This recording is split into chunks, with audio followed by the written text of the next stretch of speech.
Cette semaine, j'aimerais vous raconter l'histoire de Yitzhak et Pinchas, ces deux frères qui ont pratiquement le même âge. Ils grandissent ensemble, ils s'entendent super bien, ils sont proches, ils ont une complicité. Et la providence divine fait que les deux frères rencontrent leur future épouse au même moment et Yitzhak l'aîné se marie 2 mois avant son frère. Et voilà qu'1 an après les mariages, c'est Pinchas le cadet qui devient papa d'un petit garçon, Mazal Tov. La Brit Mila de l'enfant est attendue par toute la famille avec impatience, surtout par son grand frère Yitzhak qui y assiste avec beaucoup de joie, d'émotion et sans aucune forme de jalousie, bien qu'il n'ait pas encore eu le mérite d'avoir un bébé. Et voilà qu'à peu près 2 ans plus tard, nouvelle naissance chez Pinchas. Encore une fois, le cadet fête le bonheur d'avoir une fille et il organise un beau kidouche, un beau repas. Pendant ce temps, son grand frère Yitzhak, qui est marié depuis 3 ans déjà maintenant, n'a toujours pas d'enfant. Des années passent et presque tous les 2 ans, il y a une nouvelle simcha, une nouvelle joie chez Pinchas le plus petit. Avec les années, sa maison est devenue un endroit très joyeux, avec des enfants qui rient, du bazar, des gribouillages sur les murs. Pinchas et sa femme ne manquent pas d'occupation, vous imaginez, entre les rendez-vous chez le pédiatre, les magasins de puériculture, les dizaines et dizaines de livres à couvrir à la rentrée des classes, les petits goûters à préparer tous les jours pour l'école et j'en passe. De l'autre côté, par contre, c'est pas la même chose. La maison d'Yitzhak est beaucoup plus calme, bien rangée, il n'y a pas de traces de feutre sur les murs. Yitzhak et son épouse n'ont pas encore eu le bonheur d'accueillir leur premier enfant. Ils n'ont jamais eu encore besoin d'acheter une tétine, un biberon, un landau. Pinchas, le plus petit, est très peiné par la situation de son grand frère. Il en parle avec sa femme. Il lui dit on était si proches, on se ressemblait en tout, on a grandi ensemble, on a tout fait ensemble, on s'est mariés à 2 mois d'intervalle et regarde la situation. Je ne peux pas supporter de voir mon frère comme ça. J'y arrive pas, ça me brise le cœur. Qu'est-ce qu'on peut faire pour qu'il mérite d'avoir des enfants? Il dit à sa femme mais quel ségoula on pourrait faire pour qu'on lui souhaite enfin Mazal Tov pour un événement heureux chez lui.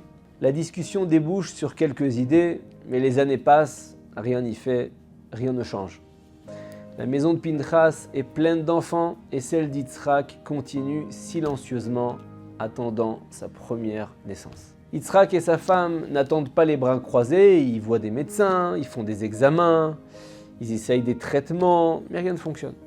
Et pourtant les médecins ne sont pas pessimistes, ils ne comprennent pas ce qui ne fonctionne pas chez ce couple car leur dossier médical est bon. Et quelques mois plus tard, Pinchas assiste à l'une des plus belles soirées de sa vie. Il faut savoir qu'en plus de son étude de Torah, de ses occupations professionnelles, familiales, le père de famille s'occupe d'une jeune orpheline isolée. Et il a trouvé le bon shidour, le bon parti pour elle en vue d'un mariage. Il s'efforce d'obtenir tout l'argent nécessaire pour couvrir les frais du mariage.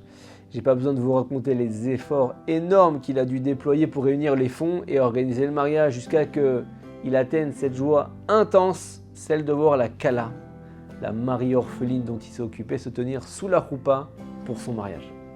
Et là, à ce moment-là, Pinchas est au sommet de son bonheur. Il regarde vers le ciel et il adresse une prière. Il dit Hachem, si j'ai pu mériter ce soir d'établir un foyer juif, si grâce à moi, cette malheureuse orpheline peut fonder un foyer, alors je donne mon mérite à mon frère Yitzhak ben Chaya Léa. Dieu, toi qui détiens la clé de la vie, ouvre les portes du ciel et que mon frère mérite d'avoir un enfant en bonne santé cette année très bientôt. Voilà que le mariage de l'orpheline est fini, il est déjà tard, Pinchas rentre chez lui, il s'endort et au milieu de la nuit, il rêve de son père qui est décédé il y a quelques années. Et dans son rêve, il est à la fois joyeux, à la fois paniqué de l'apparition de son père, mais il se calme quand il voit le visage rayonnant de son père qui lui dit « Mon fils, ce soir, tu as gagné un grand mérite pendant le mariage de cette orpheline. J'ai été autorisé à te révéler un secret sur le retard de la délivrance de mon fils Yitzhak, qui n'a toujours pas eu d'enfant. Ma femme, votre maman, est veuve, mais Yitzhak ne lui rend pas assez visite. Elle éprouve de la peine, mais elle n'ose pas lui en parler, elle a peur de le contrarier.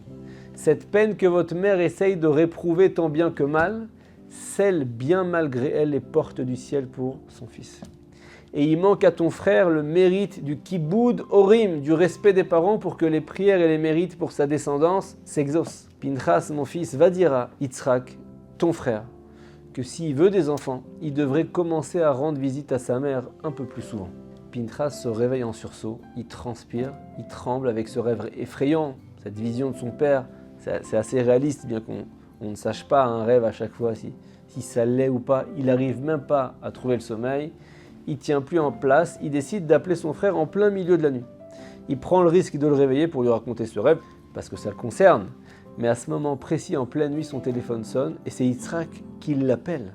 Il lui dit « Allô Pinchas, désolé de te déranger, mais tu vas pas me croire, j'ai rêvé de papa qui m'a demandé de t'appeler. » Yitzhak tremble encore, il ne comprend pas ce qui se passe, il vient de rêver de son père et voilà que son frère l'appelle pour lui parler de son père qu'il a lui aussi vu en rêve. Et Pinchas raconte à Yitzhak son rêve et les paroles de leur père. Yitzhak pleure au téléphone, il attend une délivrance depuis tellement d'années, une première naissance dans son foyer.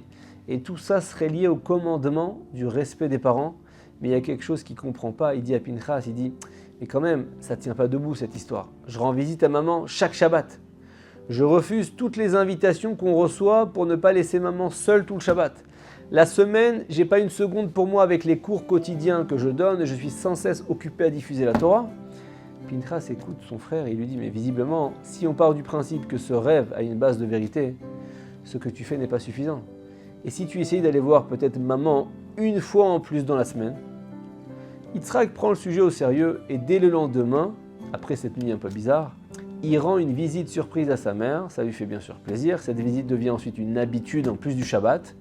Et Yitzhak passe la voir entre deux cours tous les mardis. Sauf que 1 an plus tard, malgré ces 2 visites hebdomadaires, il n'a toujours pas d'enfant en vue. Bon, jusque-là, il n'avait pas parlé du rêve à sa femme pour pas lui donner de faux espoirs. Mais là, il décide de lui en parler. Il s'excuse que le blocage vienne apparemment de lui. Il a fait ce que son père a dit en rêve à son frère, mais rien ne se passe et il ne comprend pas. Sa femme lui dit « Mais quand tu vas chez ta mère, qu'est-ce que tu fais exactement ?» Yitzhak, il est un peu surpris de la question. Il dit « Rien de spécial. Je lui dis bonjour, je prends ses nouvelles, je lui donne de nos nouvelles, je bois un café, je mange un bout de gâteau, on parle de la météo et je repars. » Sa femme lui dit « Mais est-ce que tu prends vraiment le temps de lui demander comment elle va ? Est-ce que tu parles avec elle de ton père, de comment elle supporte son veuvage, sa solitude ? Est-ce qu'elle a des aspirations, des choses qu'elle voudrait faire, comment elle voit son avenir ? Est-ce qu'elle a besoin de quelque chose en particulier que tu pourrais faire pour elle ?» Et grâce à son épouse, Yitzhak comprend qu'il en fait peut-être pas assez et que ses visites sont un peu expéditives, un peu comme s'il se débarrassait d'un truc qu'il devait faire. Et le lendemain, Yitzhak rend visite à sa mère, il apporte des douceurs préparées par sa femme, il demande s'il peut l'aider dans son quotidien. Et là, la maman, elle change de visage, elle rayonne comme si elle attendait cette aide depuis longtemps. Elle a une longue liste de tâches en attente, Yitzhak l'aide à tout noter pour ne rien oublier et il commence à traiter méthodiquement, semaine après semaine, chaque tâche qu'elle voulait. Poster un courrier, passer un coup de fil à la banque pour arrêter un prélèvement, changer le rideau de douche qui est dans un piteux état, quand on n'a pas de mari, c'est pas évident de tout faire, payer une ancienne facture de téléphone, aller tremper une casserole au mikvé. Et vous savez, quand on est un petit peu déprimé dans sa tête, alors on laisse les choses s'empiler. Et là, Yitzhak voit le bienfait qu'il apporte à sa mère et il réorganise tout son emploi du temps. Maintenant, il rend visite à sa mère plusieurs fois par semaine et pendant qu'il est là, il se concentre que sur elle. Avec une grande patience, comme s'il avait tout le temps devant lui et il l'aide dans tout ce qu'il peut l'aider. Yitzhak ne compte plus les visites qu'il rend à sa mère. C'est fini, une fois le mardi, entre 2 cours. Il lui rend plus visite en espérant avoir un enfant. Il lui rend visite de façon désintéressée, l'Echem Shamayim. Mamash, par crainte du ciel, par amour pour sa mère. Et pourtant, il y a un dimanche, il a un empêchement, il appelle sa mère à l'heure de la visite habituelle, il lui dit « Maman, je suis désolé, j'ai un impondérable, je ne pourrai pas venir aujourd'hui. » Sa mère le rassure, elle voit à quel point Yitzhak est un fils exemplaire, surtout qu'elle l'entend sangloter, elle lui dit « Mais ne t'inquiète pas mon fils, mais dis-moi, tout va bien? T'as une voix triste. » Yitzhak lui dit « Maman, je ne pourrai pas venir aujourd'hui parce qu'on vient d'avoir un petit garçon il y a à peine 2 minutes. » Et 8 jours plus tard, pendant la Brit Mila, la joie s'empare de chaque participant. Yitzhak nomme son fils Yosef, l'une des grandes figures de la Torah, exemplaire pour son respect des parents dans la Bible. Yosef, Joseph, tellement respecté son père Yaakov, Jacob, tout simplement parce que le bébé est né grâce à cette mitzvah du respect des parents. Et dans cette histoire, on peut remarquer à quel point dans les mondes supérieurs, il se passe des choses. Il y a tellement de bénédictions qui sont censées être déversées sur notre monde, mais qui sont malheureusement retenues uniquement parce que notre relation avec notre prochain, nos parents en l'occurrence dans cette histoire, n'est pas au top du top. Pas comme elle devrait l'être en tout cas. La mitzvah du respect des parents, Kibud Orim, Kibud Avaim, c'est le 5e des 10 commandements, mais pourtant elle nous échappe trop facilement. C'est précisément quand nos parents prennent de l'âge qu'il n'y a plus rien de plus important que de passer du temps avec eux pour les aider, pour les rendre heureux et les respecter. Souhaitons-nous une belle teshuva, un bon repentir pour ce mois d'Elul avant Rosh Hashanah et Yom Kippour. La prochaine fois qu'on ira rendre visite à nos parents, soyons présents activement pour de vrai. N'y allons pas seulement pour remplir notre obligation et cocher une case, parce qu'il faut le faire. Faisons les choses sans arrière-pensée, simplement par amour pour la mitzvah, par amour pour Hachem et pour nos parents. Shabbat Shalom.